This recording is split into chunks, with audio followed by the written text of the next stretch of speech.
So, being close to 5 o'clock, I just want to welcome everybody here tonight.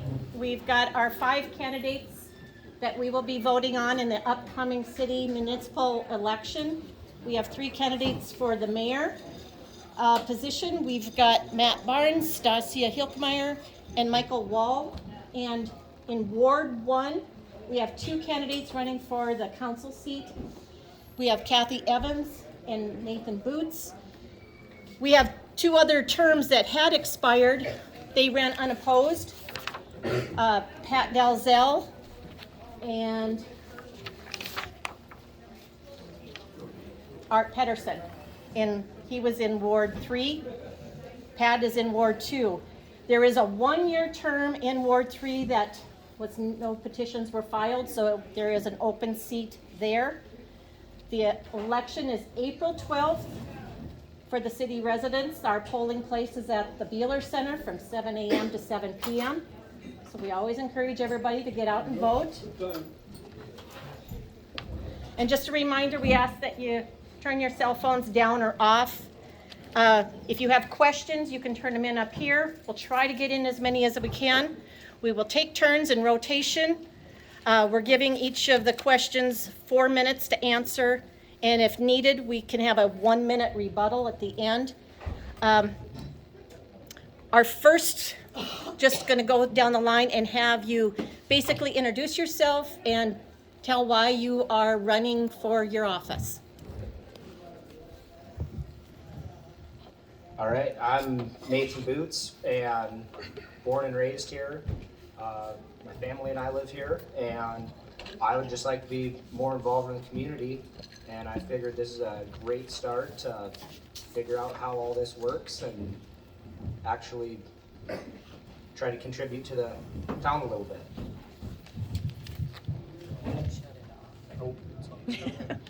Hi, sorry, I'll move this away a little bit. I'm Kathy Evans, and I am a lifelong resident of Lemmon. My husband Mark and I raised our 4 kids on the farm, and thankfully only one of them listened to us and moved away, and the other 3 are here, so I'm grateful for that. I've worked at Lemmon Housing for 21 years, and noticed that when I wanted to start putting buildings in or building fourplexes, it was really hard to find lots, and I'm just trying to dig deeper into the iceberg to try to make Lemmon a little bit nicer and better than what I left it. And I'm running again for city council just because I see great things coming and I want to be a part of those good changes. I'm Matt Barnes, born and raised in Lemmon. My wife and I own a business here, raised our kids here. I'm currently on the city council, Ward 3, as a council member, and want to run for the position of mayor. I want to be involved more in the community. I care deeply about it. I put a lot of time and effort into making the community a better place, and I think moving up to the mayor's position is a good way to ensure that that gets to continue what has been done. So, I'm Stasia Hilkmeyer, and I am running for a position of mayor. I've lived in Lemmon for 11 years, and since I've been here, I've been involved in a lot of different organizations. And I actually am running for mayor because I want the community more involved in the city government. I want the community to have input into what is going on instead of the city government telling the community how things are going to be done. So I just welcome you, and I'm glad this many people showed up. Good evening. My name is Michael Wall. I've been here for about 1.5 years. A lot of you people may have seen me as you've passed by the big blue house in the corner. Right across the alleyway from here, I live in the old convent. Purchased that about 1.5 years ago. So I love being here in Lemmon. I'm originally from Minneapolis. I've been in Orlando for about 25 years. I work for a large global nonprofit called Wycliffe Bible Translators. I'm a missionary, And I love what I do, and I want to help as well in the community. So I'm running for mayor, and I appreciate, just the opportunity to come and enjoy this time, because I want to meet people like you in this community. Okay. Our first question is for all candidates, and Kathy, we will start with you. Do you have any specific concerns that you hope to remedy while in office as a council person or as mayor for the other candidates? Can you turn up the volume? I can use the microphone. Do you have any specific concerns that you hope to remedy while in office as council person or as mayor? I believe the council is doing a pretty good job of taking care of issues and problems. Our mayor has, the past 2 years, I believe, tore down 8 houses. So we're making lots available for people to develop them.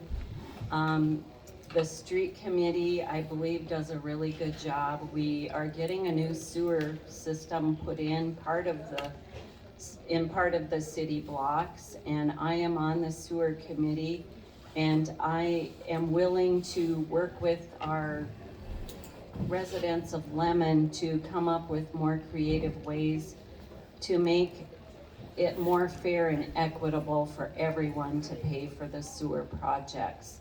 So I guess that's probably on my near agenda, is figuring out a way to earn more money for our sewer system.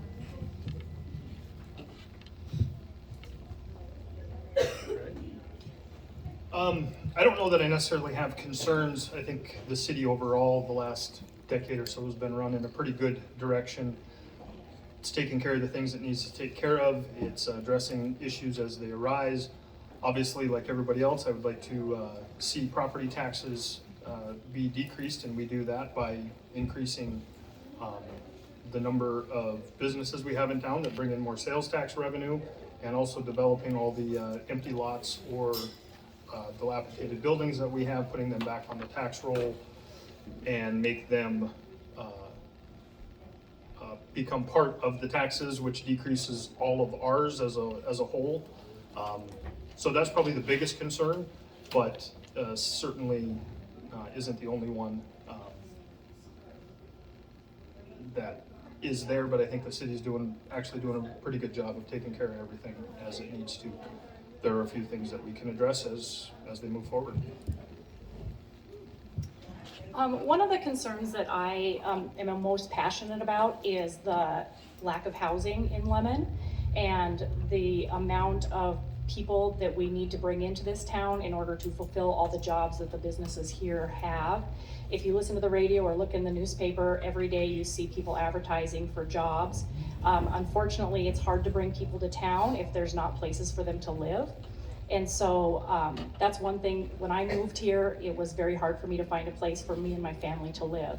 And so that's one of the things that I'm most passionate about, is improving some lots, bringing in some housing, some affordable housing for people, so that when they move here, they have somewhere to live. I'd have to agree with these two that have been on the city council. I think that the city has actually done a lot more in the last few years, and they're moving in the right direction, and I like to see that. One of the things that I was concerned about before, and it's mediating a little bit more, is the lack of enforcement for ordinances in this town. And so they're starting to do a little bit more with that. I think that the city can do a lot better with enforcing the ordinances. And so those are the things that I would like to work on. Stacy. Well, there's a lot of different issues on the table, isn't there? I mean, we've got a sewer system that is a problem. It's aging, and it's over 100 years old in certain parts. I am not quite in agreement that we should jump into a 30 million project that could potentially cause each one of us, including myself, higher property taxes. And just 1/12 of that will bring a huge amount of, at least $25, $35 per month in taxes to us. So, and then we ratcheted up even more with higher, well, when we go to the next level. So my point is that I'm against higher taxes, and I think this is just the wrong timing. And the reason why I say that is, as a budget analyst, in the past, I've looked at different budgets, and I think we're in the wrong time to look at a sewer project, mainly because we've got inflation right now. Everybody's kind of feeling the pinch of inflation, but also just the whole outlook of our global economy, and specifically our nation in the direction of what our president and the administration is going toward. They may have passed a recent infrastructure bill, but there's probably very little that could be brought down to our level. The other side of that is, I think that we have, you mentioned bringing in more businesses. And yes, I agree, but the business model right now doesn't quite make that possible. If we brought in a Walmart, for example, it'd bring in lots of taxes, right? And we'd be able to all shop at Walmart. But what would happen? Well, a lot of our small businesses would go out of business because they couldn't be. So it's a select type of businesses that would really fit our business model here. Does that make sense? Sure. I'm sure it does. Okay. Do you need me to repeat the question, Nathan? Why? Sure. It's been a while. I had asked, do you have any specific concerns you hope to remedy while in office? I don't really have any specific concerns. I'd like to focus more on our economy and infrastructure. And with like our sewer project, there are certain things that you have to take preventative steps in before it causes a major issue that's gonna cost you more money down the line if you have an emergency happen, such as something failing. So sometimes by being ahead of the problem, we can save ourselves a lot of headaches. So that's. Okay. We will give each of you a minute to either for rebuttal or just summarize on this topic. And we'll start with Kathy again. Well, I would like to just mention the first phase of our sewer project, the money is already ready to come through. There's just a few more T's to cross and I's to dot on that project. But what I would like to do is maybe start putting some money away, and that's why I am asking for people to come together and see how we can fairly spread that across everyone instead of just the active households. I'd sort of like to piggyback off what Kathy said there. I think that the sewer project is going to go forward no matter who's on the council, who the mayor is. That's just something that our city needs. We have to do it. We just have to find a way to make it affordable for everybody. And I think one of those things we could do is we could look at, if you're an active household or a place of that people live or work, you're obviously paying that portion. We can also look at the empty lots around town, and we can divvy up some of that money towards them if they have sewer access. So that's something I'd like to look into, is ways to divvy up that money to everybody that's going to benefit from this, whether there's a house on that property or not. There's definitely different views. As you know, I'm all about the lowest taxes we can possibly have. And of course, there's times that we're going to need to raise our taxes, but I'm not for them. And you're right, the fact that the mayor doesn't really have that much of a vote. They can influence, but they're not really the one, because the council is really the one that makes the votes, right? So the mayor can influence, but I think the council has done a great job in many ways. But I just think this is like the wrong time to get into some deep debt. That's all I'm going to say. Okay. I think we're And to Nathan. If you had anything else to add? Nope, okay. Our next question then, we will start with Matt. And this is for all of you as well. How do you plan to balance your duties as mayor or council person, your work obligations, your family, and other outside activities?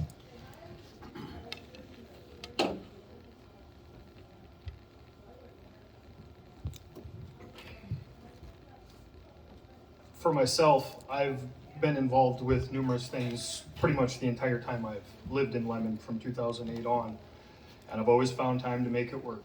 There is the rare occasion where I do have to miss a meeting due to work or fire, ambulance, something like that. With the mayor specifically, the council does such a great job at what they do that missing one meeting, the council is still able to do its job, make informed decisions, and the business of the city is able to carry on. But for me, I have always been able to continue to be involved in everything I am and balance home, life, work, fun. Sometimes my family suffers a little bit more than they'd like to, but they know that I'm doing it because I care, and I'm able to do that regardless of what I have going on. So. Anybody that knows me knows that I love to be involved and love to dig way too deep into stuff once in a while. So this was actually going to be part of my closing statement, but since it got brought up in this question, I will bring it up now. If I become mayor, it's going to be a priority. It's going to be the number one thing I do. I work a 9-to-5 job. I mean, usually I'm there at 7, but I work a 9-to-5 job. I also coach track, but I'm available in the evenings for meetings, or if a special meeting comes up or anything, I'm available for that. I would just like to point out that since Matt has been elected to the city council, and this is probably going to be the only dig I get to do, so you have to bear with me, there has been 21 city council meetings. Matt has been at 15 of them, so he has been at 71% of the city council meetings. Let's fast forward, the last 6 months, and I'm doing this because of Mike. Last 6 months, I have been at 5 out of the 6, that's 83%, and I don't have to be there right now. I'm there because I think it's important. Matt has been at 4 of them, and he's on the city council. He's been at 67% of them, and Mike has been at 1, so 17%. So as you can see, it's a priority to me even when it doesn't have to be. And so I think that's important that you guys understand. I'm gonna make this the most important thing I do. It's everything, everybody's gonna have to balance family, work, and city government. But I think I've proven that I can do that. Thanks for the dig. That's why I did 6 months. Well, I have to say, first of all, that I think both of these other candidates are wonderful people. In fact, I highly think that Matt has done a great job in this community.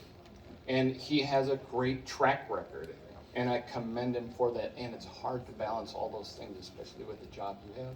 Man, I just can't imagine, living his life. You're a busy man. So thank you for what you did and what you're going to do and what you continue to do, especially on the ambulance and fire safety. And also, Dacia, I really am encouraged because it takes a lot to come up here. For both of you, to have the courage to be able to come up here. So kudos to the both of you. I have a job that is a full-time job, but obviously, like many of you, and it is going to be a hard balance, of course. Plus, I've been, just yesterday, was informed that I'm now licensed as a foster parent in South Dakota. So I'm expecting even more opportunity to give into the lives of kids and into the school system and helping people who are in need. So how to balance all of that? We all have choices of how we balance our life, right? I mean, frankly, we have to make choices about what we're going to do with our time. I agree, I haven't been here that long and I haven't made it to the council meetings this last week, in fact, there was a meeting, and I had a family member pass away. So I certainly sympathize with Matt. You know, how can you work in all of the details and all of things, meetings when there's family members passing away, or that's even your job. But the reality is we give our best effort, and I commend both of you for being up here. So how do we do this? How do we make it through it? We juggle, right? I have one benefit. I'm a single man. Don't want to be single, want to be married, but I'm single at the moment. Any single women out there? No, I'm just kidding. But the point is that we all have busy schedules, and we make it. And I'm very glad to have the opportunity to try to run for this office and to try my best for the community.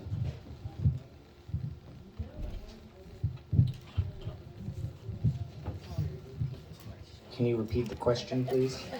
I sure can. That was for me. The question was, how do you plan to balance your duties as mayor or council member and your work obligations, your family, and other outside activities? Well, when I was thinking about this, I think that it takes more time than what a lot of people think. It's not just a meeting once a month or anything like that. It takes some time to go through things that you cover at meetings and whatnot. I am self-employed and I have a pretty fluid schedule. I can have one thing planned for a day, and later that day I'll be 600 miles away every once in a while. But for the most part, I make my schedule day by day most of the time, and when the phone rings, I go. And if I got to tell them no, I might have to stay back and make a council meeting, I guess. I believe Nate's been out at my son's farm around midnight some night fixing a tire, so I know that he's a busy guy.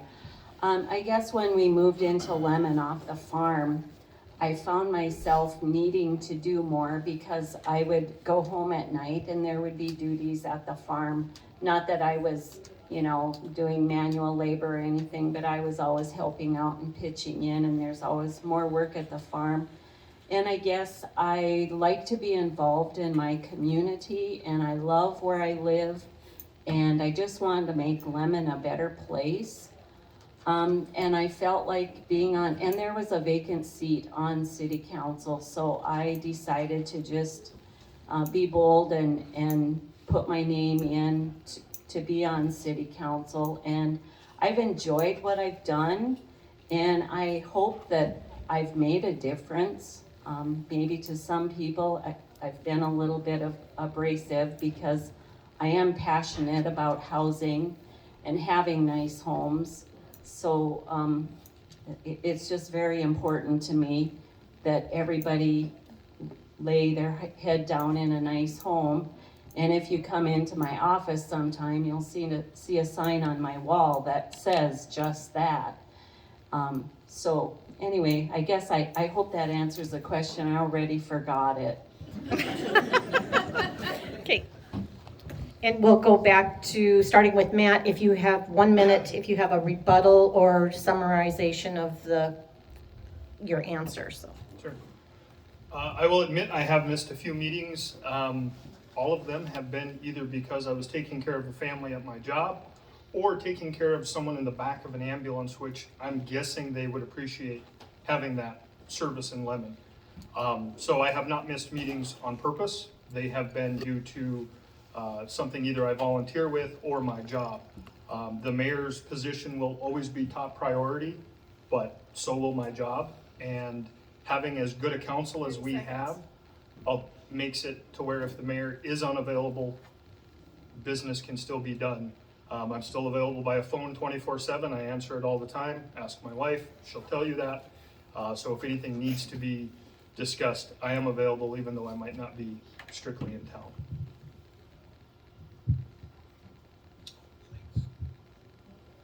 Really didn't have anything, but as long as they're going to give me a minute, I'll go ahead and talk. Because few of you really know me, let me give you a little bit more background about who I am. I got a minute or something like that, right? Okay, so I have served in the United States Army. I was a military policeman. I was served in Germany I was there for roughly 2 years, and I have a total of 6 years inactive. I've traveled around the world, so I've seen places like, I've been to all over Europe, throughout Russia, Romania, Hungary, Nigeria, India. So I have a global perspective. Not that I'm a globalist, mind you. I am strongly right-leaning in my conservative values and views. So I just wanted to let you know that. I'm also an authentic person. You want to come and talk with me, I just want to let you know I'm free and Fine. open.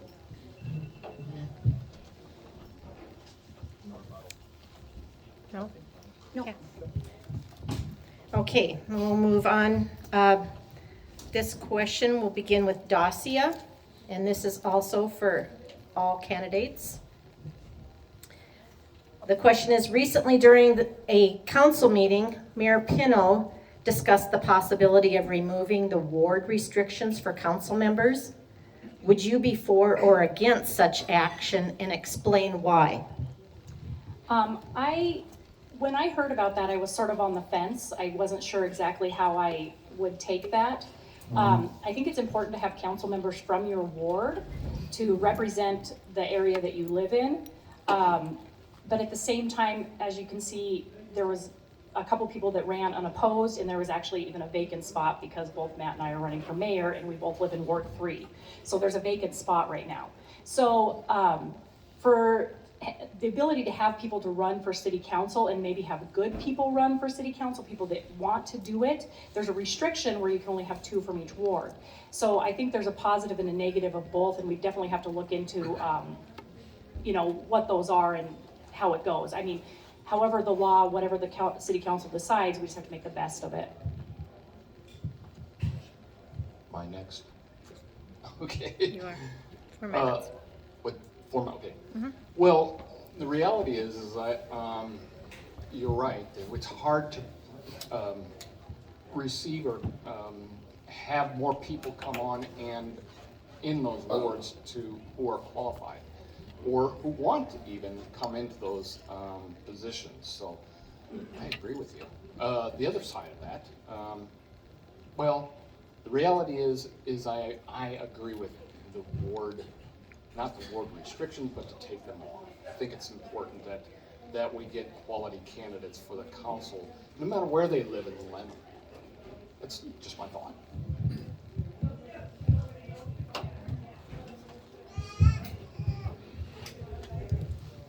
For the ward restrictions, right away, my thought on it was totally open to opening everything up, and because with, like everyone has mentioned, there's a lot of people that have no problem having opinions, but they don't want to come up and be part of the council and supposed to be in charge or make those decisions. The only issue that I would have without having the ward restrictions is getting a certain mindset of people that they only have one mindset in there and they all have the same agenda to try to go towards something. Where with wards, it helps split things up to where you kind of have to have a variety. You got people from each side of town and everyone has opinions, so. I'm on the fence about that. When Mayor Pino mentioned that, I thought, well, maybe it's a good idea, but then when you go out and get your petition signed, you have to get people from your ward to sign your petition, and that gives you the opportunity to talk to people in your ward. So I'm probably weighing more on keeping our wards, and I did attend a South Dakota Municipal League meeting last summer, and Chad, right away when he came back, he reassessed our wards to make sure that the same number of people are in each ward. So I really think it's done very fairly, and I'm leaning towards keeping it the way that it is. I'd have to agree with Kathy. I think having 3 wards ensures that every section of town has an equal representation on the city council. It makes it fair for the entire city to be represented. If we would ever run into a time where we have no interested candidates for the mayor or the city council and nobody stepping up, maybe we have to take a look at it. But clearly we have people interested in running. We're only 1 vacant seat out of 5, and I think it just ensures that everybody in town has an equal voice at the table. So I'm not in favor of it at this point in time.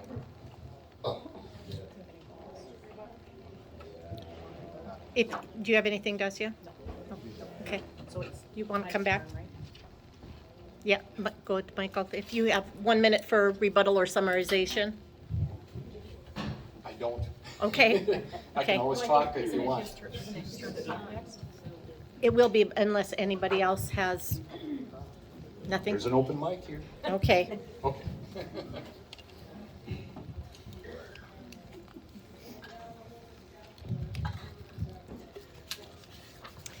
I'm going to throw in a question that we have from the audience. And we will start with Michael with this.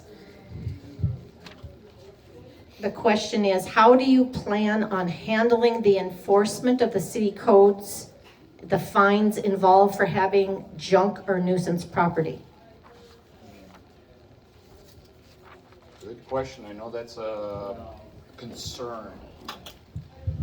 Obviously, we could run this like a homeowners association and give lots of fines, and it would be, very difficult for us to continue to have good relations with our people in our community. People don't like fines, right? I don't like having somebody fine me for something I'm trying, keep my yard or whatever up to snuff. So I understand when people are a little discouraged. On the other hand, I do understand that, we have a community that we want to keep looking nice, and it's a difficult balance, isn't it? I think there's appropriate ways to go about it before even, concerning or fining people or I think it's probably a matter of just, first coming to them and kindly saying, I think it's time to deal with this particular situation on your property. So I think that's a first measure. We want to show our best face, our best response, our kindest response, right? We want to love people and not discourage them or kick them out of our community because they don't fit our way. But the reality is this is a great community, and we love what we have here. This is a great place to live, and sometimes it's not nice to see extra items or long grass or whatever. But I think it can be done in a kinder way. Okay, so let me define what I mean kinder, because really in reality, I've not seen the way the council has done it in the past, so forgive me if that's not the way I'm saying it. I love what the council is doing. But I want to make sure you know that we can definitely bring about the objective of having a nice looking community by taking pride in our community and doing it in a gentle way with people.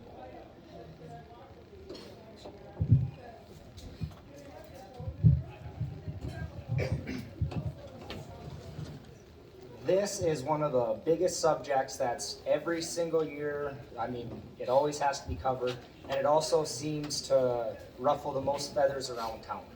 And I think the largest issue with the nuisance property and junk and whatnot is it's someone's opinion.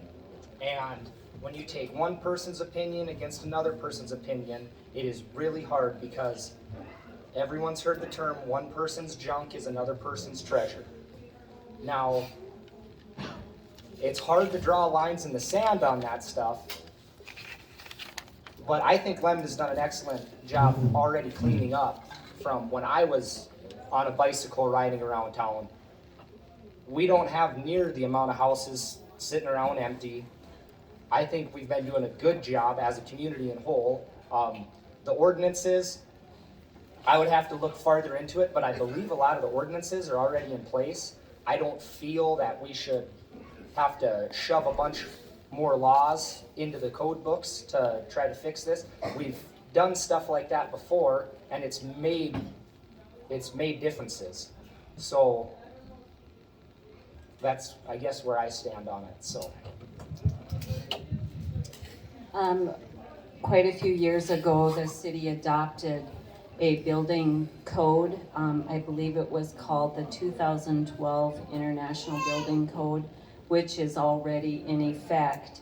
And we also have a great set of ordinances, and alls I've ever asked is that they be enforced. Somebody came before me and felt like we needed this, so I think we just need to continue to keep working at this.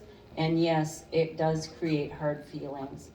Mark and Kathy Evans got a letter last year because we had a pile of wood or something out back, and guess what? We got her cleaned up. So I think that everybody needs to be held accountable, not just the people with the most junk. Everybody does. The ordinances obviously get talked about all the time, but we have the processes in place. We have a code enforcement officer that goes around and sends letters to people, notifies the council of properties that are out of compliance. There are processes in place to deal with those properties, starting with a letter, more letters, and eventually, if the council would want to, legal action against them. And all of that is good and fine. If they don't correct it, you can fine them, you can do whatever you want, and if they're not gonna correct it, they're not gonna correct it. So we're enforcing it as much as we can without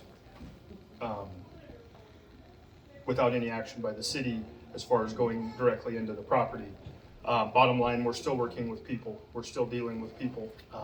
We need to remember that. And if, before it would ever get to the point where they need fines, court costs, whatever the case may be, figure out a way to help these people before it gets to that point. But enforcing the ordinances we have a gentleman that does that. We have processes in place to deal with those properties.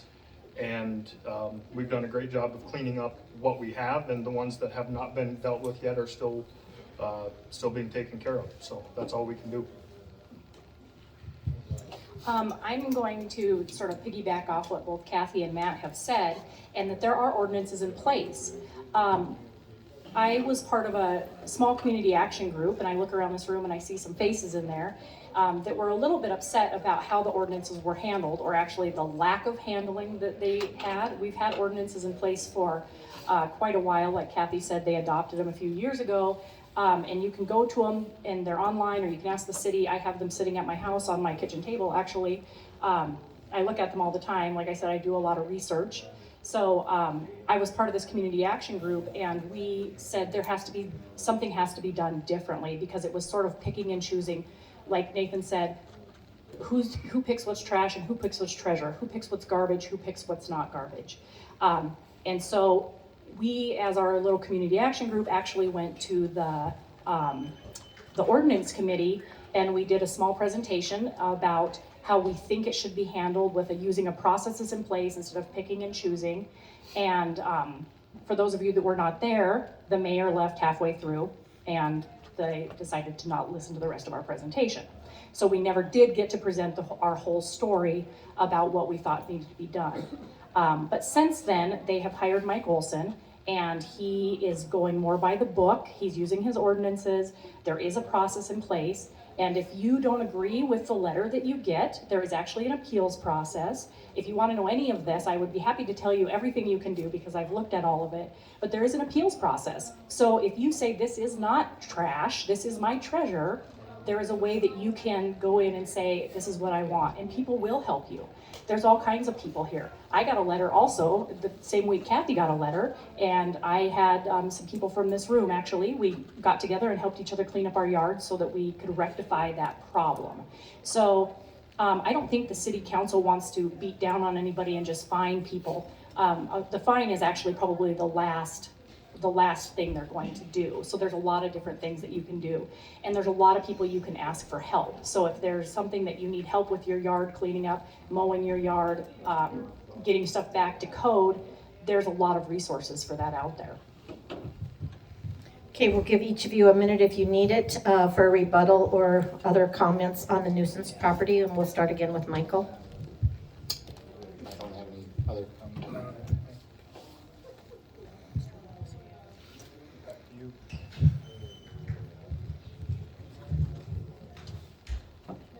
We don't have anything, so Oh. we'll start back to him. Okay, then this question will begin with Nathan.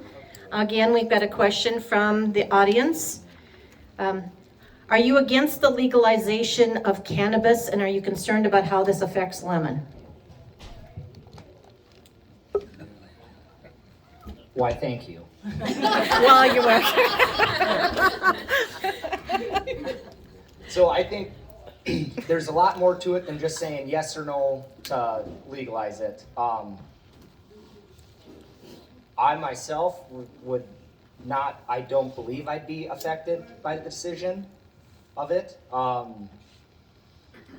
think there could be the opportunity for a great tax revenue to be made off of it, but there also are a lot of pros and cons to something like that that would have to be looked into pretty strongly before you would just go ahead and say yes or say no. If we are having issues now on properties, we don't want to end up like Seattle either. So I guess that's all I got to say on that. Well, on a personal level, I grew up in an addictive home, so I'm not for, I'm not saying I never drink, I do, but I try not to overdo it. Same thing with drugs.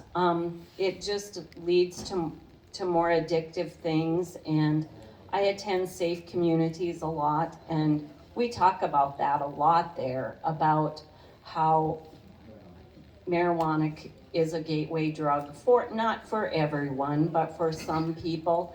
And I can just see the family going downhill if marijuana is legalized. That's just my opinion. And, you know, this is a new world too. So, and maybe they make it better than they did back in the 70s. I don't know.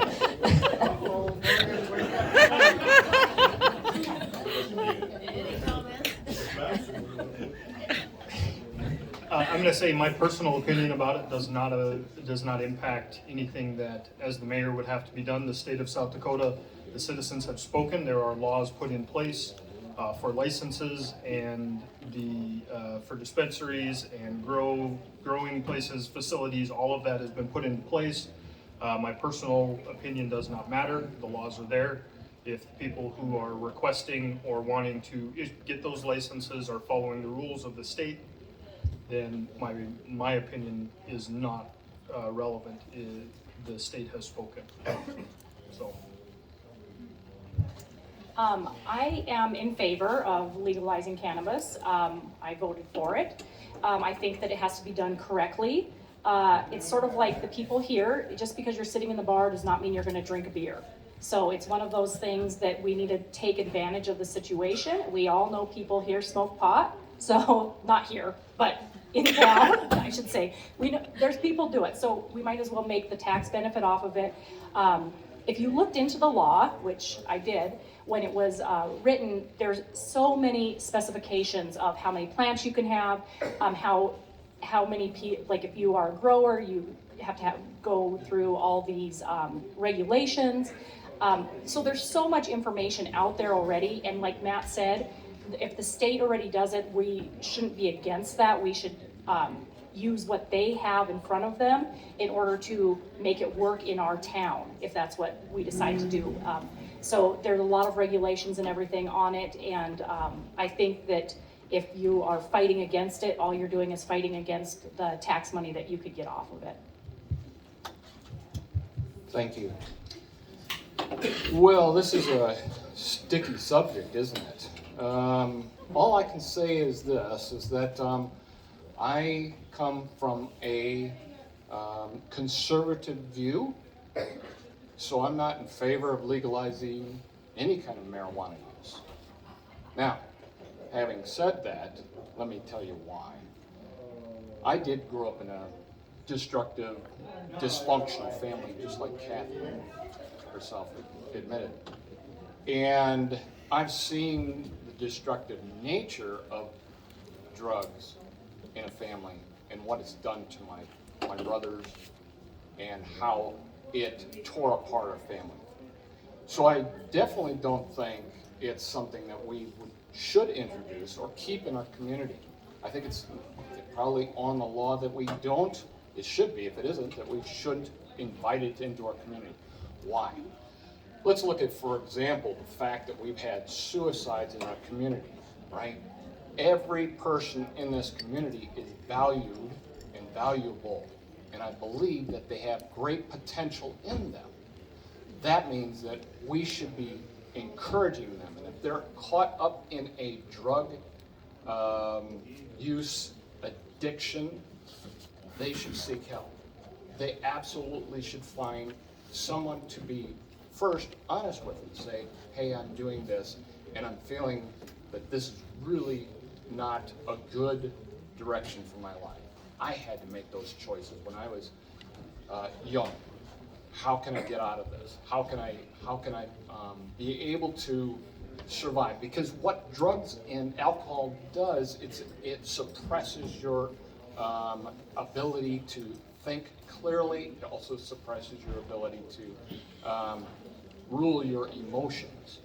And my point in saying this is that if we have a problem with suicide, that's just a symptom of a deeper issue.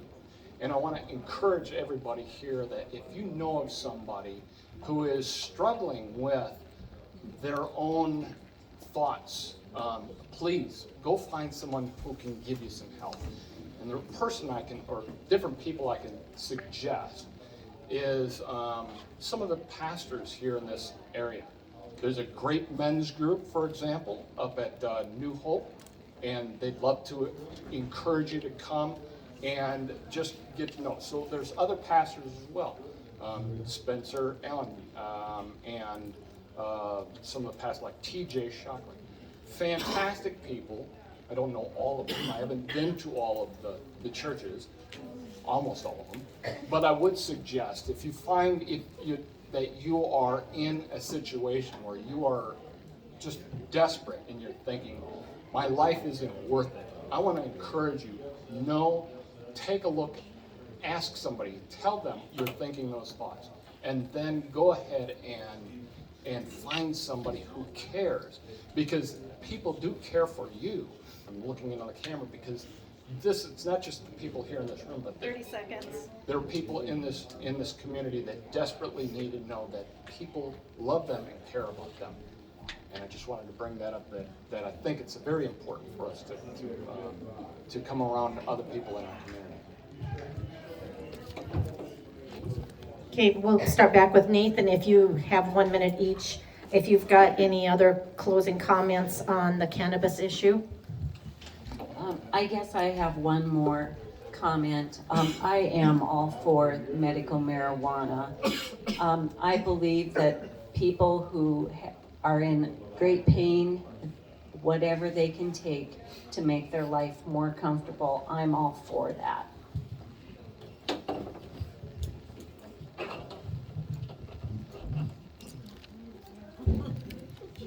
Okay, no other comments? We'll go on to another question, and this again is for all. We will start with Kathy this time. We hear a lot about your attributes, and in the spirit of transparency, what would you say is your worst fault, and how do you plan to keep it from interfering in your job for the city? Well, I guess my biggest fault is I'm kind of shy.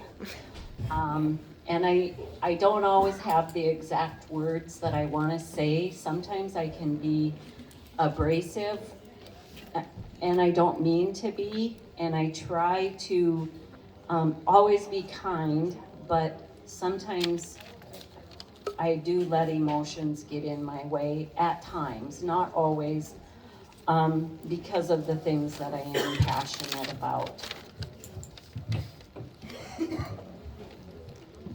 I'd say one of my biggest faults is to appear arrogant when it's not arrogance but confidence. If it's a subject I'm really confident on, or a issue that I am very comfortable with, the dealing with it can come across as being arrogant when it's not. It's confidence, and just figuring out how to tone that down and bring it back a few steps when dealing with people, talking to people, issues, whatever the case may be, so as not to appear arrogant or above, but instead just let them know that I'm confident in whatever I'm discussing or decision I'm making. My biggest fault is that I'm stubborn. I like to listen to people. I like to hear other people's opinions, but I always think I'm right. So people have to convince me that I'm not right. I will listen to everybody, and I always weigh everything. The more I get older, the older I get, the more I realize that people have great opinions, and I'm not always right. So I'm trying to get away from thinking I'm right and being stubborn and stuck in my ways, and more willing to listen to what other people have to say. Wow, great authenticity. One of the things that people will automatically notice is that, hey, I'm not from this community. That makes me, that's one of my, not faults, but that puts me at a disadvantage. And I just wanted to let you know that in 1911, my great-grandfather came from Odessa, Russia, which is now Odessa, Ukraine. And he brought his family here, and they homesteaded when the train came into town, and they homesteaded on a farm 17 miles northwest of here. And their last name was Schneider. Some of you may recognize the name Schneider, Lester Schneider, or Sonny Schneider out in McIntosh. So he is my second cousin. I just wanted to let you know that when they came from Russia, they were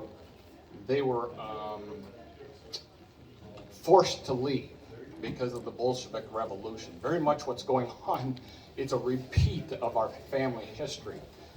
So the other, I guess the other thing I can say that is a clear indication, you can probably notice, I'm not a politician. I have not had any desire to be a politician or come into any mayoral candidate position, but I feel like this is something that I need to do. It's something that I'm called to do. And so I'm willing to do it despite, hesitancy. Yeah, that's.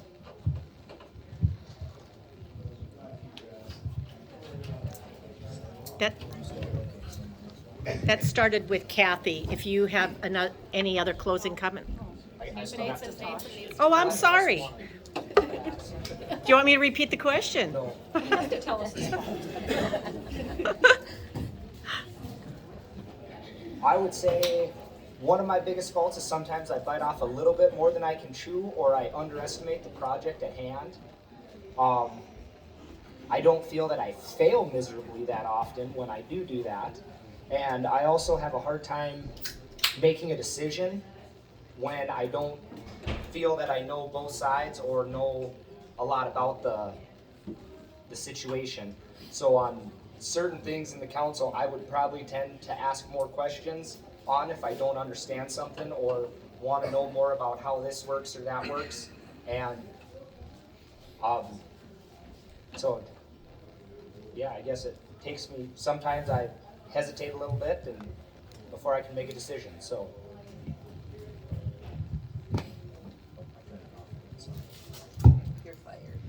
So just 1 minute for each if you have something to follow up with your faults on. Well, there's not enough time for that, so I'm just gonna pass it on. Oh, Michael, did you have anything else you want to add? Boy, we all have faults, don't we? We're trying to cover them up. No, I'll take my minute. Okay. I just wanted to say, looking back, we're talking about emotional or relational faults. We all have faults.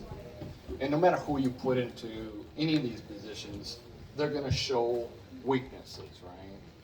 So hopefully we would rather prefer to show our strengths, and not only our strengths, but prefer to always show kindness, gentleness, love toward one another, patience. 30 seconds. I think one of the things that we all could probably admit to, and that is a lack of patience. But when we listen, when we stop and listen, because we can all get caught up in our own world, so it's important for us to really take time to listen. I think whoever you put on in these positions, you'll find that we all will be ones to listen and weigh properly what you have to Time. say. Nathan, do you have? Okay. This next question is just for our mayor candidates. So we will start with Matt. In your opinion, what are the mandates of the mayor in our city's government? In my opinion, the mayor is responsible for the city finance officer, the city street supervisor, and if we were to have citywide law enforcement or a local police force, they would be in charge of the police chief. Since we do not have that, that gets pushed to the county, given that we have countywide law enforcement. So the mayor works directly with those two offices, finance and street department, city supervisor, and then the mayor works with the council on all other issues. The mayor has very little control. The council has all the control. They are the ones that do the voting. The mayor can obviously guide them or inform them of different issues. But the mayor as a whole oversees those two offices and takes on more of an advisory role with the county, or excuse me, with the city council than actually making day-to-day decisions. That's how I view it. Obviously, the mayor does get to appoint some different positions in the town, which Matt just talked about, so I don't think I need to repeat that. The other thing I think the mayor's main job is to do is to work with the city council on making sure that things are flowing smoothly, things are getting taken care of, the people that are supposed to be doing those things are getting them done. The mayor is a go-between between the city finance office, the people of Lemmon, and the city council. I think right now we have a very mayor-centric government, and I would like to see that changed. I would like to see it more city council-centric and population-centric, meaning that the mayor doesn't make the decisions and pass them on to the city. Instead, the city council is listened to and comes forward and says what they think, and every opinion is considered. And so that's what I would like to see if I become the mayor. You guys are doing great, because both of you have great answers, and both are spot on. Right, exactly. So I just want to say thanks for making my job easier on this question. The other thing I was thinking of, though, to add to what they said, is that the mayor also is the representative of the city toward all the things in the state and toward things in the county, and also has the representation on many of the different conferences in place. They need to be throughout the state. So I don't know what that looks like because I'm new, but I'm confident that each one of us could potentially do a good job of doing that to represent our values. So I want to go back to our values. What are my values? I am conservative. I have conservative views, strongly in the right wing of that. I'm pro-life and I'm a Christian. And so I will always uphold those values, whether I'm in this office or not. So, and I think it's important, not for me to push my values on others, but to listen, but also to represent the state, represent the city at the statewide level for the conservative vote. Do I get one more minute? Matt, did you? Oh, okay, yeah. I just left something out, which is actually really important to me, and I even had it written on my piece of paper, so I forgot it. I think when Mike said that, that's what reminded me. I think it's very important for the mayor to be a representation of the city of Lemmon, and I would love to promote the city of Lemmon, to invite people to come in, work with the chamber to get more people to come to Lemmon, and show what a great place this is that we live in. And I think that's a really important part of being mayor. You have 1 minute if you. I do. Okay. Well, I don't have it. Okay, our next question is just for our two council candidates, Nathan and Kathy. Nathan, you will go first.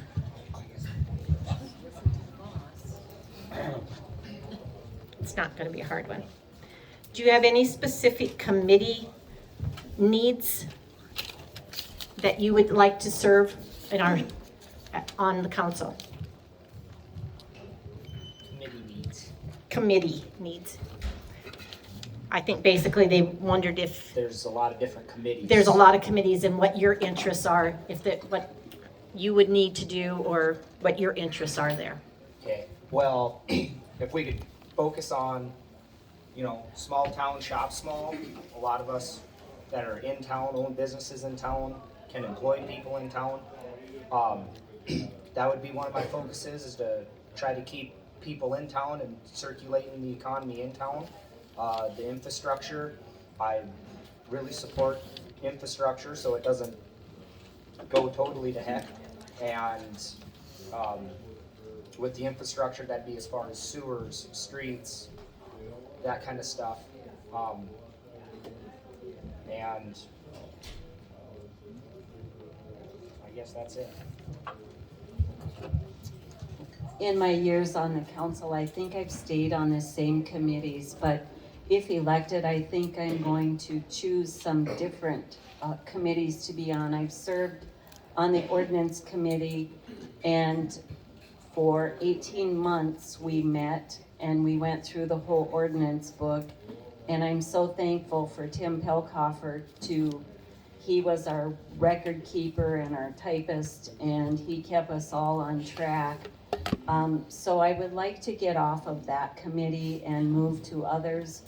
I do budgets and things at work, so I think I could be a good fit on the finance committee.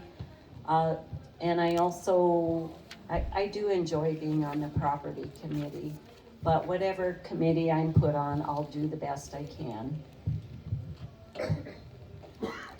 Do you have another minute if you need? Kathy?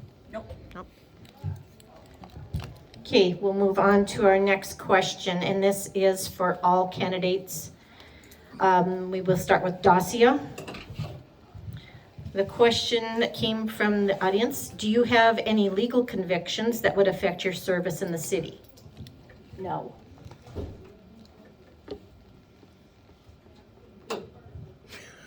No? Okay. No, I don't think so. No? No as well. Well, you didn't use your 4 minutes on that one, so. I'm just gonna take, since you didn't use your time, I'm going to give a little plug for KBJM.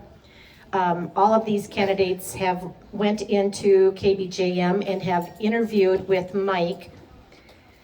Those interviews will be aired. We are trying to probably find some different questions and touch on some different topics than what you did visit at the radio station.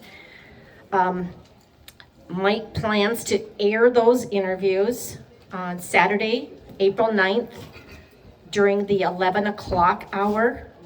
And then again, Monday, April 11th, during the 10 o'clock hour. So those will all be available right before we go have our election on April 12th. And our interviews will also be transcribed and published in the Dakota Herald. So if you don't know our candidates, you have every opportunity to get to know them. And again, just to remind those of you that are here tonight, if you have questions, bring them forward now, because we probably will be wrapping up here soon, because I smell spaghetti and my stomach is growling.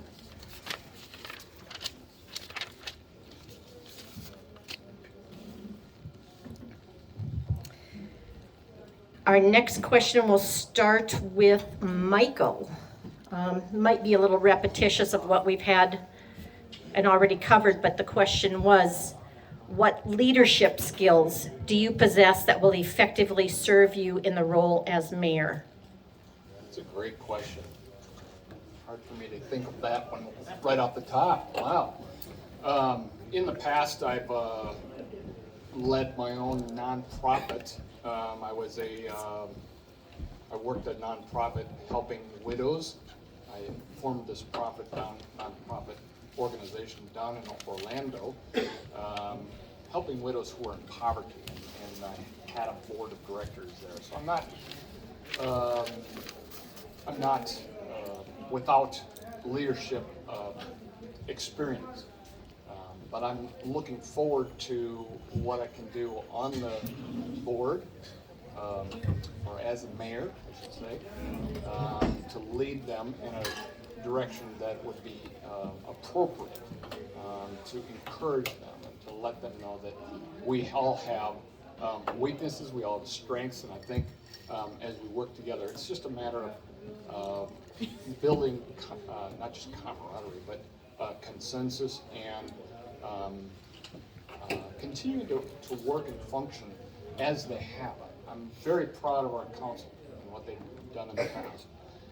I'm proud of the direction of the Lemmon council and the mayor in the past. So I'm looking forward to trying to not duplicate, but step into the shoes that are empty and do what I can to help. Go to Matt. Is it? This is just for the mayor Oh, I thought it was candidates. for everybody. No, it was, what leadership skills do you I was possess? still thinking. I thought I had 2 more. I was still processing. I'll give you 20 seconds while I read it That's again. fine. What leadership skills do you possess that will effectively serve you in the role as mayor? Okay.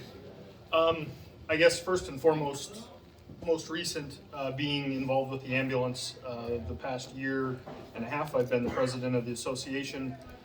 That simply means that I understand how to run a meeting, but know that that association runs without me.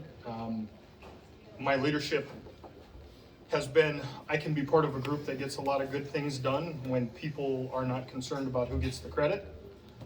I've been able to do that with the ambulance, with the fire department, with sports boosters, with the concert committee that was able to have concerts on Thursday nights, working side by side with people, getting things done, and nobody was worried about who got the credit for it getting done. That is the kind of leadership I bring, and I think that is extremely effective as a mayor, getting things done, helping people get whatever projects or decisions done, and nobody worrying about who is taking charge or who is getting the credit, because great things can happen. And I use the example of, the ambulance as an example. A group of 14 of us made things happen, and nobody was concerned about who got the credit. And I think that ties in well with the mayor's position. So. I think that I have a lot of leadership skills, and some of those leadership skills that I have are my ability to encourage other people that I'm working with. I'm always willing to do research, look further into things, find out what else we need to know, and guide people in a direction or give them the information they need. I'm very intelligent. I'm always available and approachable, so if somebody wants to come talk to me, I'm open to that. I'm not set back in my ways. I am always going to be a cheerleader for Lemmon, so I am just happy to be part of this community, and there's so many great things that we can do with it. One of the things that I think a leader, when you talk about leadership, I think it's more about actions than wearing a badge around that says I'm the mayor of Lemmon. So just the ability to dive in and do projects and work with people and get stuff done rather than just telling people you're the mayor of Lemmon, excuse me, you need to be able to show them you're the mayor of Lemmon by being involved. You have 1 minute if you want to rebut or summarize anything else on that topic, Michael. Well, that's no, I don't think I've got anything. I think leadership, people expect leaders to be a natural born person, right? But I view leadership as servanthood. How can you serve others? Okay, so in my view, leadership is not, I'm going to command people or I'm going to force them to do what I want them to do. Leadership is saying, how can I serve you? 30 seconds. And especially in a community like this, in a role like this, as a mayor, it's all about leaders, servanthood. Another minute? Nothing? Okay, then we will go, we have another question from the audience, and this is going to be for all. We will start with Nathan on this. Do you feel picked on? The question is, do you feel like our street maintenance is as good as it could be if, it must be it. Okay, I have a big mouth.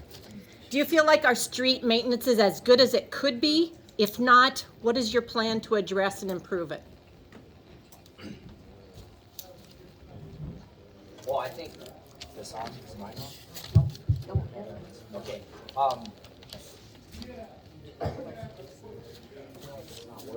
Hello. All right. With anything, I feel that there's always improvement that can be made in anything, and even if you think you're the best at something, there's improvement there, or there should be, and we can go around. Since I've lived here my whole life, I've heard the same issues over and over and over again, and there's certain things that you can do and that do work, and there's certain things that don't work, and we can't just come in with an iron fist and say we're gonna change a bunch of stuff, because that's not really how it works. But we can work on making improvements. This one definitely. I would really like to see some of these street projects go through, It's still there? and to have a little bit better streets. In the perfect world, like having the truck route concrete, that would be awesome, so it wasn't so rough. But I just don't think that's gonna, I don't know if that's feasible or not. But it's something that could be looked into, or even having a different truck route to have smoother flow of traffic around town. So. Well, like everything streets cost money because I'm magic.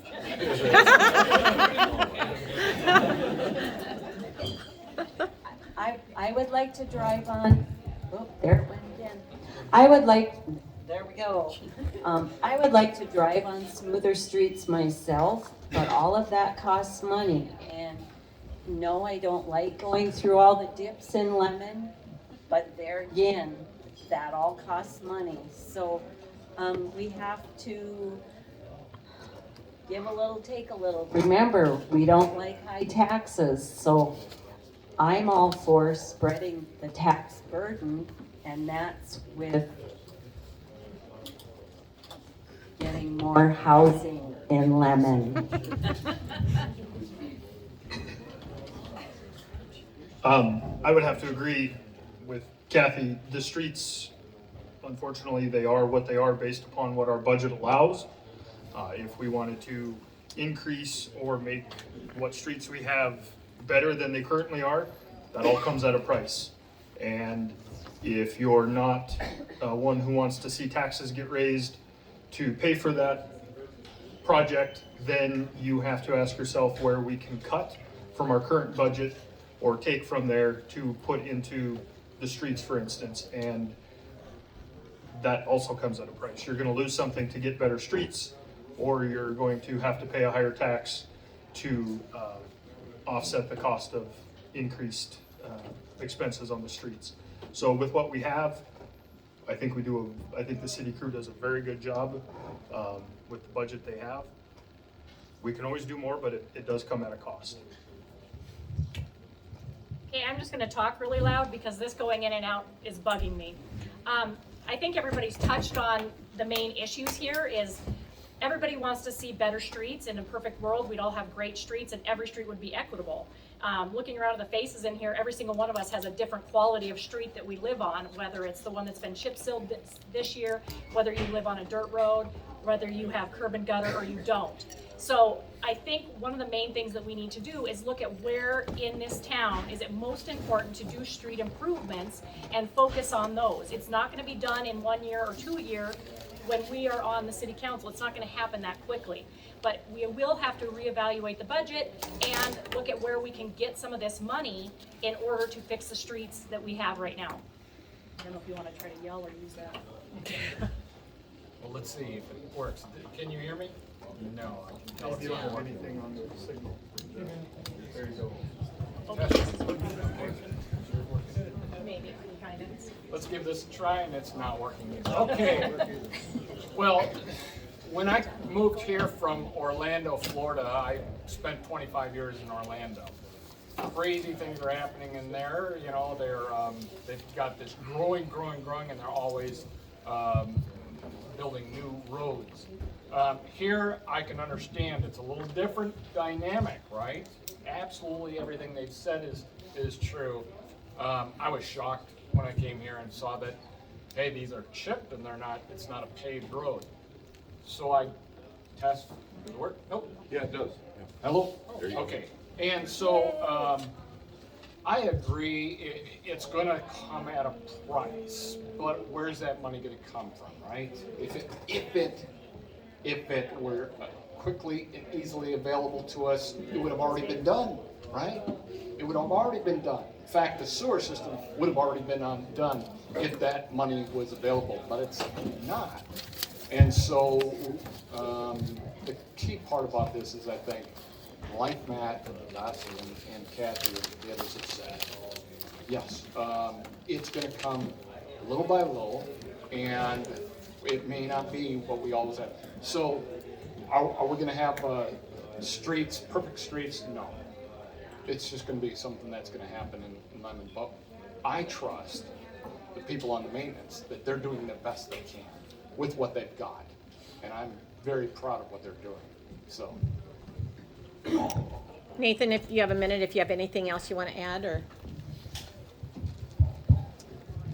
Well, I just want to reiterate what Michael said. I am proud of our street people or our whole city crew. They do a phenomenal job.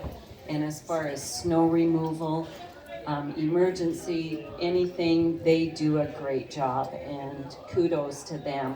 And just a while back, I had an insurance man come and see me, and he talked about Dave Huber over at the street department, and he said that guy does a really good job at managing his people.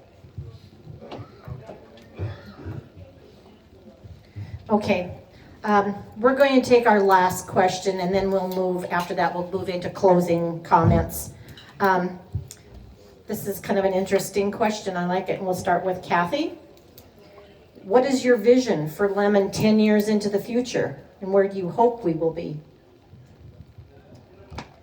Well, my vision of Lemmon in 10 years, when I'm 71, would be to drive down almost every street in Lemmon and either see a beautiful home or an empty lot that's mowed, less garbage, less junk, painted buildings.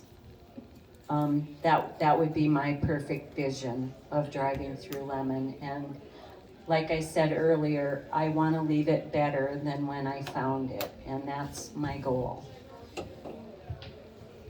I think my vision of Lemmon in 10 years isn't necessarily strictly something you can see that looks pretty or nice.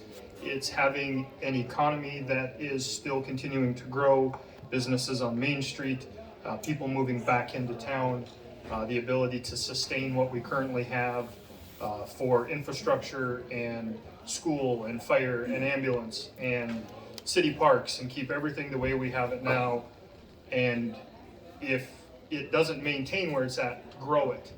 Yes, I would like to see a house, on every empty lot and everyone have a pretty yard mode, but if we don't have the business infrastructure, the economy to keep us going, none of that is going to matter, because we're going to slowly lose people as we don't have jobs, we don't have income, and things start going backwards. So I see us growing economically, growing us with businesses, which in turn will increase our housing, our students, our workforce, families moving back home. That's where I see us in 10 years. Well, I'd like to start that with when I moved up to Lemmon. I mean, I've been in Perkins County for 18 years, but when I moved up to Lemmon 11 years ago, there were a lot of dilapidated properties, and the city has done a great job at getting some of those properties torn down and taken care of. So physically, I think Lemmon is getting prettier, a nicer place to live when you drive through town. Going forward, of course, I think we need to keep working on some of the eyesores of this town, and depending on how much work we want to get into it or whatever, that's what I think we need to do. If we make this town a pretty place, a beautiful place, a wonderful place to live, it's going to have people come into town. We're going to be able to grow our economy. We're going to keep these small businesses, and we're going to have people to work at these small businesses. So I think it goes hand in hand. If we are stagnant in our growth of population, we're not going to grow our economy or do anything for the people that are living here. So I think both what Kathy and Matt said are very important, and that's what we need to work on. I sure like how they're painting our community, and I would agree. Meaning, I just think we have a wonderful community, and I want to see it continue to grow if possible. One thing that I do know, because I look at the grander, wider picture of what's happening on the global economy and how is that going to affect us. So what we see right now in our world, and specifically in the nation, and how Biden is taking us and his administration, we see a globalist agenda, and there's a strong push for a one world government through their Great Reset. If you're watching the news, you should be aware. If you're not aware, you need to be watching the news and asking about what is the Great Reset and the World Economic Forum. By 2030, the year 2030, they're expecting to have the Great Reset. And the whole purpose of that is to bring a socialist renewal of the entire world economy. So how are we to react as a city to what's going on in the world? And this is a huge, huge thing that each one of you should be paying attention to. And I'm not saying you're not, but I want to alert you and say we are on a one-track direction right now toward a one-world government. And I'm not for that. I don't want a socialist government. I want to see a continuation of what's happening in our world. I don't agree with all the things that are happening in Washington, whether it's a Republican or Democrat. There's a lot of flip-flopping and a lot of changes, a lot of politics. And again, I'm not a politician. But I will say this. This is a wonderful community. It's a safe community. How many of you have forgotten to lock your doors? And you had no worry, maybe you do it unintentionally, and you have no worries about somebody coming into your home. I know people who don't even lock their car door. Why? This is a safe community. It's always been a safe community. I want to continue to see that and see that we are all working toward, as a community, working toward these goals that each one of them laid out, but also that you're aware of where we're going globally and how that's gonna affect us here in this community. I love the fact that this is a safe community, and I want to continue to make sure that it's a safe community.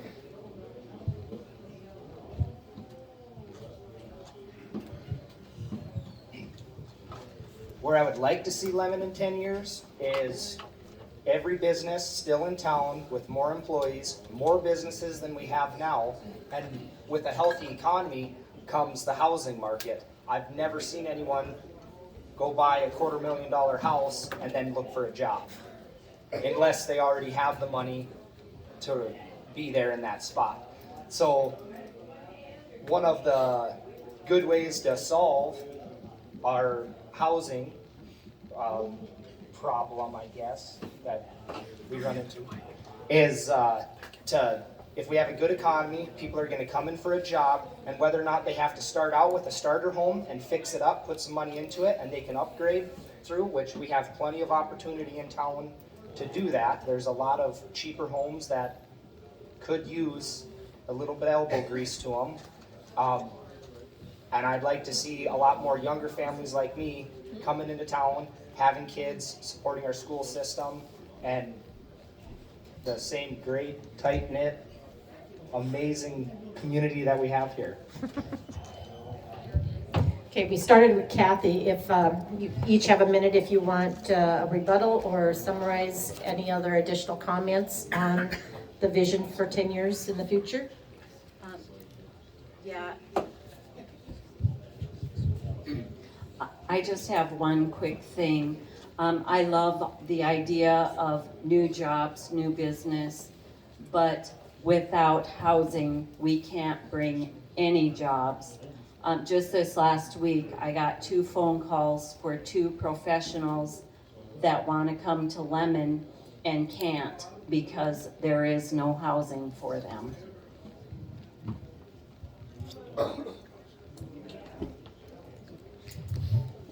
Okay, with that, we will end the questions and we will just move into closing statements. So if there's something that you want to share with the public here that we have not already discussed or touched upon, this is your opportunity. And again, we'll give you 4 minutes and we will begin with Matt. And then we're done, is that? Then we will be done. Okay. I guess, aside from answering the questions tonight, of the 3 candidates that are up for mayor, I'm the only one that has any prior city council experience. And I look at the city ultimately is running about a $5.4 to $5.8 million business every year. That's about what our budget ends up being. I do sit on the finance committee. I've been part of the budgeting process for the last 2 years. The first year I was not successful in not taking the tax increase that we're able to take. This last year, we were able to do our budgeting and not take the incremental tax increase that we're allowed to the at the city level. So I look at it as running a $5.8 million business, and no doubt the other 2 individuals could probably or would do a good job at it. But with all the projects we have going on, the experience I feel is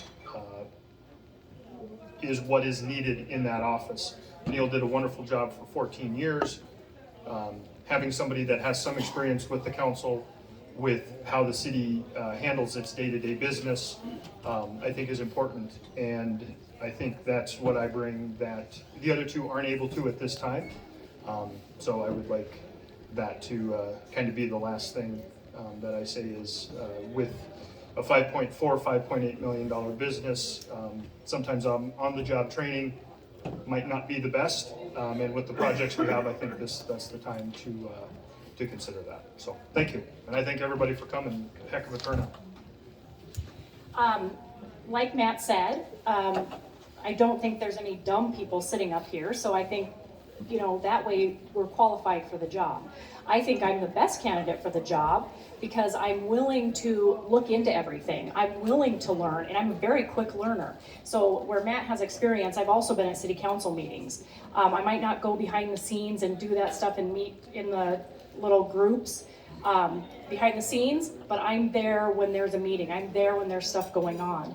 In fact, just in case you guys are not aware, I have run for city council in the past, and then there was an opening just a few months ago, and the city council actually did not have the correct information on how they could go forward, leaving that spot open, and I brought that information to the council. So they didn't know that. I brought it forward and told them the law on what they needed to do. And then the next meeting, I was not appointed. They appointed somebody else. So I'm not worried about not knowing stuff. I will look into everything. Just ask my husband, who's in the back. He pretty much tells me all the time, just leave it alone. I won't leave stuff alone. I'm willing to look into it. I'm willing to dig into it. I want to know everything. And right now, I dig into everything. And I don't have to, but I do, because I think it's important that everybody knows what's going on in the city government. We live here. If you're planning on, I'm assuming everybody here is planning on living here for a long time, or you wouldn't be here. So it's important to get some new blood in the city council that can look into things, not be scared to speak their opinion, not be scared to say, wait a minute, just because that's how we've always done it, doesn't mean it's the best way to do it. Not to sit back and say, well, that's what they said, so that must be how it is. I won't do that. And so I'm just telling you right now, I'm asking you right now to think about who your candidates are and who's going to work for you, who's going to do the research for you, who's going to be approachable, who can you talk to, who are you wanting to move forward with in the next couple of years as your mayor. Great. I like these two people. One of the things that I do as a human resources professional is I look at resumes, I interview people, I look at their references very closely. That's my job. I want to make sure I'm getting the quality candidate for the type of jobs. So I place people around the world in different positions, anywhere from a maintenance position all the way to a vice president or a computer tech guy. But in looking at each individual candidate that I have to do as part of my job, I'm looking at not just the resume. Like, I think Matt's got a great resume, fantastic, got a great background. Love what he's done in this community, and I think he's a strong candidate. I really do. But it's not all about resumes. It is about character. Now, I can't speak about their character because I haven't worked with them, but you have. And I can't speak about, this weakness or that weakness of each of our candidates here. But I will say that if you look at the whole, you have to judge on character, not just a resume. You have to judge on what do they stand for? What are their values? And obviously we have opposing values. And I'm okay with living in the same community with you. Or you. It's just, these are our neighbors. And we still love them, whether they, have opposing values. So, I may not look like I've got the strongest resume or the strongest background. I've been a budget analyst. I've worked as a human resource professional. Let me go over it again. I am pro-life. I am strongly conservative, not only in my values, but financially. And I think this is not a time for us to be spending money that we don't have. And I'm not saying the council is doing that, but I think it's a time to be watching very closely what we do with our money and how we can continue to make this community work together. I'm all about what Matt has said, and that is the fact that we do need to continue to bring businesses in this community. Oh man, if we could, I see places like Aberdeen and I go, wow, if we had all those businesses come out here, but then we'd have a lot more problems. We have a lot of things. So what can we do? We bring in the ones we can. And definitely, I agree with Kathy as well. We definitely need housing. That's an issue, yes. So there's issues out here, and I'm very grateful for the opportunity just to be here. I'm getting hungry for some spaghetti too, so I'll cut it short, but I'm so grateful to be here in this community. Okay, I've been here for a year and a half. I want to make it a long-term thing. I want to retire here. I'm not that far from retirement. I'm 59, so I think we've got a great community. I love being here. If you want to vote for me for mayor, I'm here. I'm ready and willing to serve.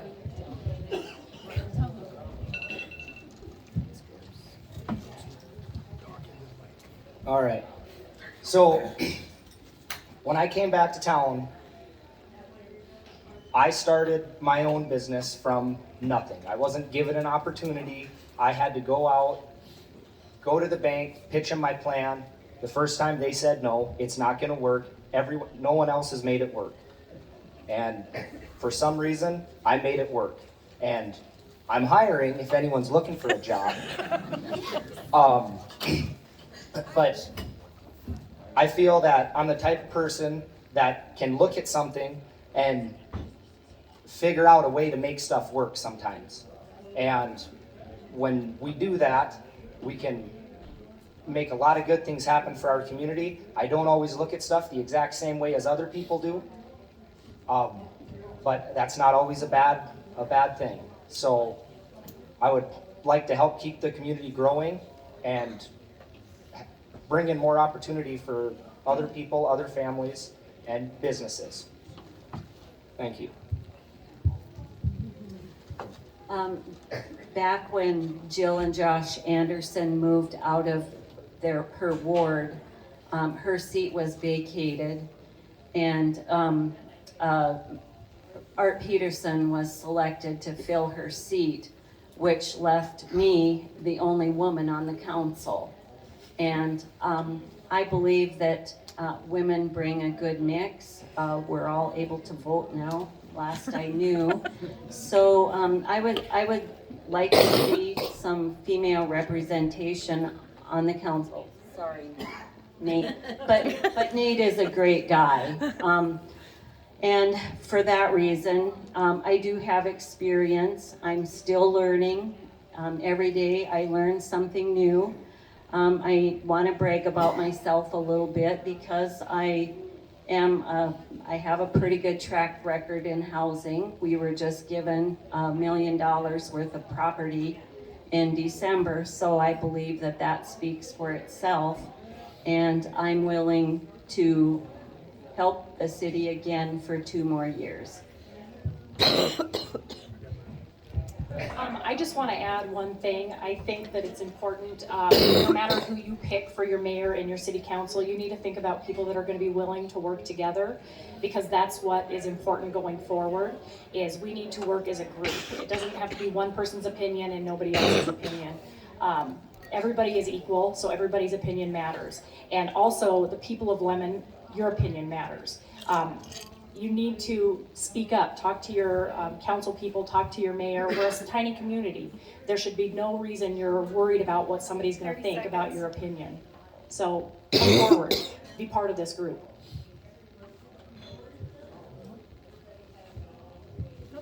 All done?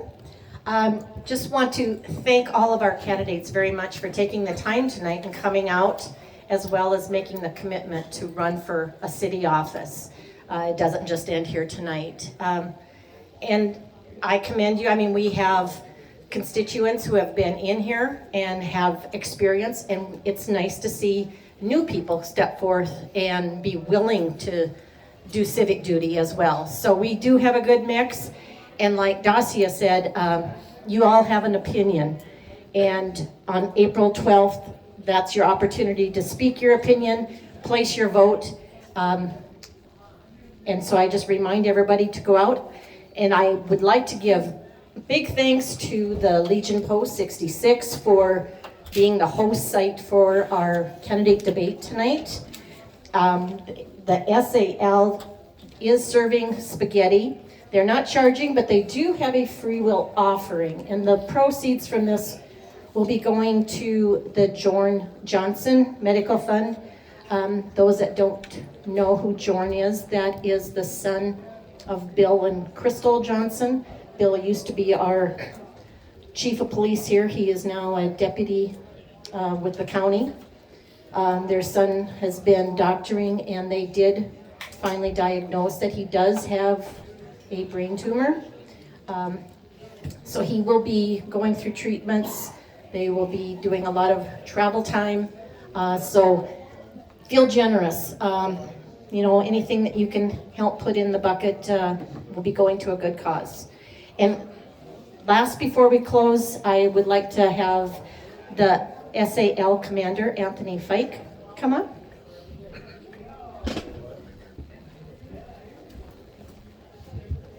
Okay, I just want to say thank you guys for all coming out tonight. Thank you, candidates. It's pretty brave to sit up here and be under the halogen lights there, to be comments under not scrutiny, but under review and things. I think you guys all did great, and I do appreciate your service and what you guys do in the community. A lot of you guys are volunteers, and I see that stuff every day, so it's pretty refreshing to see that going. Again, it's always good to see what happens locally.